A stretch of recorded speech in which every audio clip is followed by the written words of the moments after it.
Ons selfs môre met die bekende spreker, skrywer, besigheidsadviseur, lewensafrigter, wat met topatlete en professionele spanne werk. Ons praat met Mayan Subrayan en ons praat ook met C.J. van der Linde, oud Springbok hier in die ateljee vanmôre. Goeiemôre julle. Goeiemôre. Welkom by ons. Mayan, ek gaan by jou begin.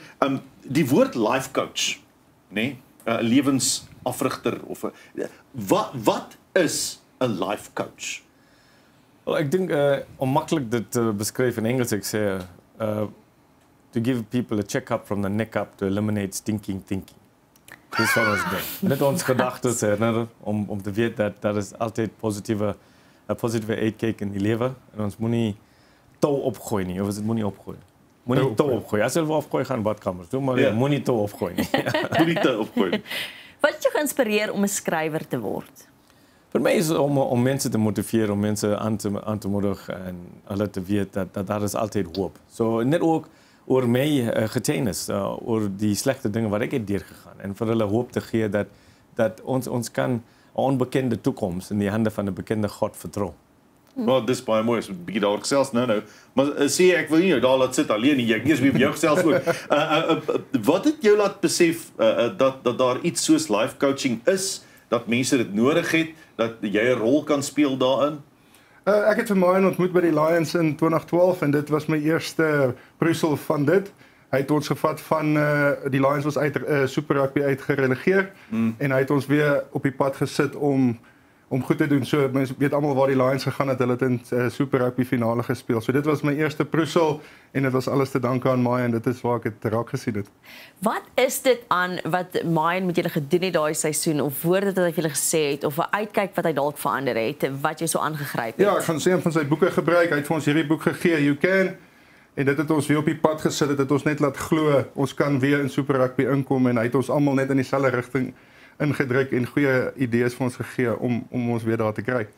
Jy praat van dit ons weer laat glo. Mayan, ons moet praat oor jou getuienis, ons moet praat oor hoekom jy hierdie doen. Wat was jou inspirasie? Wat was daai bom wat ontplof het en gesê het, maar hier gaan ek nou? So ek was aangekomen met 'n vuurwapen in die jaar 2000. Moenie bekommerd wees nie, ek het oorleef. En ek weet dat ek terug in Suid-Afrika is. In Nieu-Seeland en Australië toe ek vir die mense sê ek was aangekomen met 'n vuurwapen, hulle is verbaas. Maar in Suid-Afrika toe ek dit sê vir die mense, hulle sit daar en sê net een keer broer. En so van uit daai verwerping was daar 'n rigting wat die Here vir my gegee het. En ek het gesien dat van net die slegte dinge het iets goed gebeur. So vir my twee dinge ek het gehad toe ek groot geword was in Durban, rugby en Afrikaans. Vir my was rugby die taal van die sport van die onderdrukker, Afrikaans die taal van die onderdrukker. Toe ek alles verloor het, die besigheid alles, toe ek aankom met die vuurwapen was geskok. Na Nieu-Seeland geskuif. Ek sê van al die lande in die wêreld die Here my gestuur het my na Nieu-Seeland gestuur waar hulle godsdienst is rugby. En ek sit daar op 'n studentkamp om 'n onderwyser te wees. En die dosent vra vir ons om 'n groter te bring in ons moedertaal. En ek sê, "Hey bro, ek praat nie enige Indiër taal nie." Hy sê, "Nee, maar jy praat Afrikaans." En ek sê, "Eish." Ek sê, "Afrikaans is 'n taal van boosheid."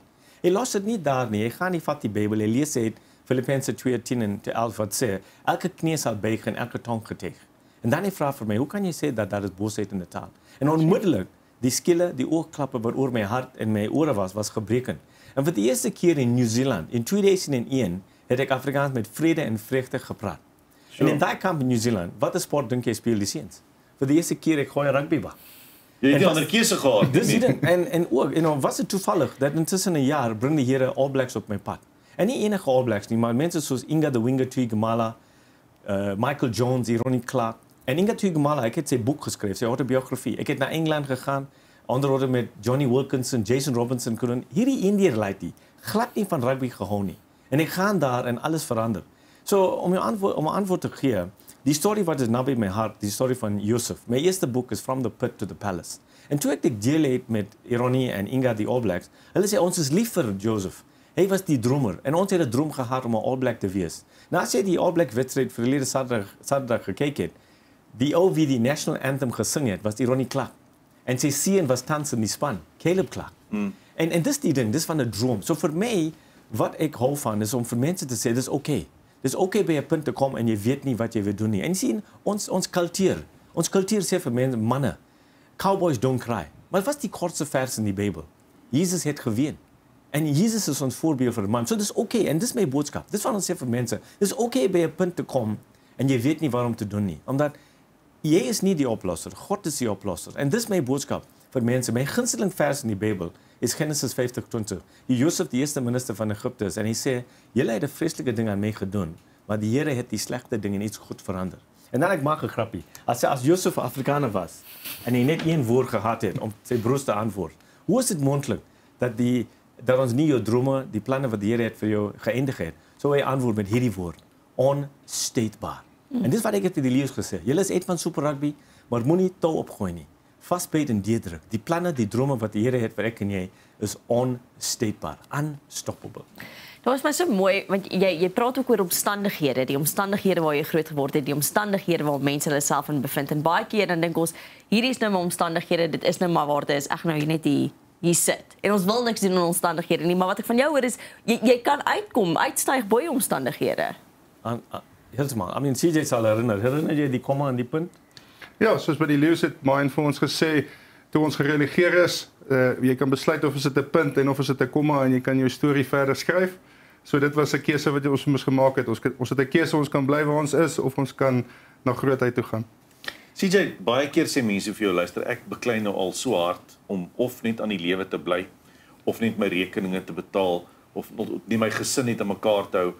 Ons praat nie eers van die battles wat sport, professionele sportmense in die gesig staan nie. Maar soveel mense sê, ek beklei net die hele tyd.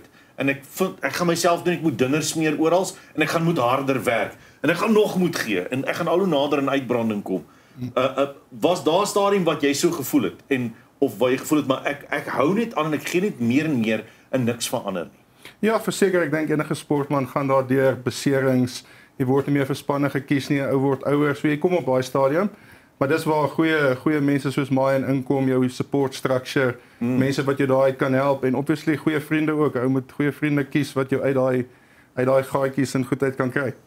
Mayan, just before the ad het ons gepraat oor die feit dat 'n mens aan 'n gemeenskap behoort. Dat daar CJ het gesê, ek sê die hele tyd CJ het gesê daar's mense rondom jou, daar's gesinne, daar's spanlede en daar's mense wat jou help. Is 'n support structure. Hoe belangrik is daai ondersteuningsstruktuur vir 'n mens? 'n Mens kyk dit soms mis en dink jy staan alleen op 'n eiland en jy moet nou swem. Presies. Die Here het ons nie so geskep dat ons moet elande wees. En dis wat gaan aan. En CJ weet baie meer dat as jy in die professionele sportontwikkeling omgewing is, dan dit kan 'n alleen pad wees. Jy kan alleen op daai pad wees. En dis hoekom dis baie belangrik dat jy kry mense wie langs jou is, dat kan jy ondersteun. En die nuwe boek, Raising Champions, dis wat dit praat oor. De mense hier wie belangstel is, Chad Leclos, sy ondersteuning was van sy pa. En ons weet hoe groot die ondersteuning was. Hy is 'n groot fan van hom, ja. Toe ek Chad se boek geskryf het, Unbelievable, in 2014, het ek vir Bert Leclos gesê, Bert, ek sien so groot impak wat jy het gehad in Chad se lewe, en dat sal altyd kom toe ek 'n boek vir jou sal skryf. En so hierdie boek is die boek. En ons praat spesifiek van daai onderwerp. Dat in Engels ons sê, it takes a village to raise a child. Ja. En die probleem nou daar, ek gaan rond die land, ek praat baie in skole, en ek was 'n gasspreker by SAOI, en ek sien die probleem. Die probleem is dat daar is jong mense nou, die kinders, wie is groot geword, en daar is nie 'n pa in die huis nie. En jy weet, dis 'n groot probleem. Dis 'n baie groot Suid-Afrikaanse probleem. Dis een van ons. Maar dis oral. Dis was Australië. Ek gee 'n klas in Australië, ek was in New Zealand. Dis 'n probleem daar ook. En ook as daar 'n man in die huis is, dis goed, maar soms is die ma besig om te werk. So die ouma en die oupa moet help om hulle groot te word, maar dis die probleem. So ons sê in hierdie boek ook dat daar is geen verskonings, omdat Sean Bartlett, hy is een van die personalities wat ons het geskryf voor. En hy was groot geword met geen pa. Sy pa was weg en hy was groot geword in die Cape Flats. En jy weet hoe erg dinge is daar, maar hy het die keuse gemaak om op die regte pad te bly, omdat hy het die ondersteuning van sy ouma en oupa, sy ooms, sy tannies en die kerk. So die kerk het 'n groot rol om te speel, om daai gemeenskap te skep vir die mense, om hulle te help. En dis wat ek sê vir mense, one plus God is a majority. So as ons mense in 'n verhouding kan bring met die Here, dan ons moet weet. En ook een van die spreekwoorde wat ek het met die leeu's uitgedeel het, was van wat sê dat one is too small a number to achieve greatness. Toe Chad die 2012 goue medaille gewen het, Jy moet kyk na daai video. Onmiddellik toe Michael Phelps geklop het.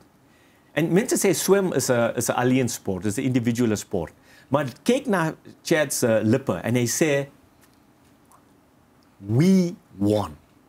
En Chad verduidelik en hy sê vir my span, vir my fisio, vir my afrigter, vir my biokineticist, vir my familie, my gesin, vir die land. En dis wat ons moet weet. One is too small a number to achieve greatness. Ons nodig ander mense en vandag die houding is selfsugtigheid.